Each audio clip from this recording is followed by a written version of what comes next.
جای کارش باقی است، اما وی دوباره به اینجا برنگشت. عبادالله حنانزی هنوز 27مین بهار زندگیش را تکمیل نکرده بود.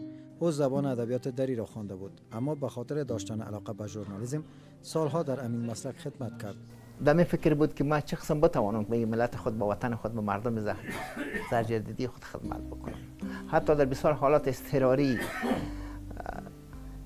در انتحار، انفجار، در صحنه عملا می رفت و خدمت میکرد برای مردم خود. تقدیر، زمان امروز او از ما گرفت با تمام امکاناتی که من فکر میکردم که کود پیش روی ما هست و هیچ لحظه احساس خطر نمیکردم که اگر من باشم یا نباشم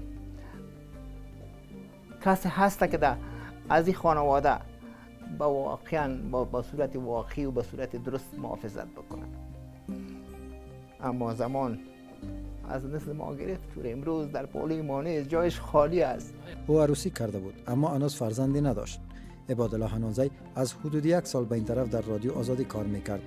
حنانزی در حمله انتحاری روز گذشته کشته شد.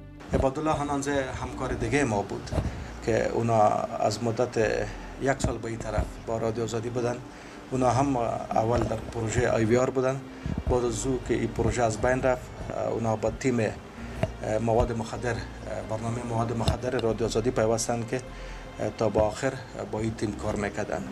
آنها هم یک جوان با استعداد بودن و همیشه پرتلاش و کوشش میکردن که فعالانه سهم داشته باشند در تهیه برنامه. مرحوم حنانزی در کنار اینکه با زبانهای دری و پشتو گزارش تهیه میکرد، نویسنده و استاد انگلیسی نیز بود. اما حنانزی در این سفر تنها نبود، بلکه 2 خبرنگار دیگر رادیو آزادی، سباون کاکر و محرم درانی و 6 خبرنگار رسانه‌های دیگر نیز با وی همراه بودند. شمار از مقامات بلندپایه حکومتی و غیر حکومتی افغانستان و جهان ضمن تقبیح این حمله با خانواده‌های این خبرنگاران ابراز همدردی و غمشریکی کردند. راهشان شد، یادشان گرامی باد.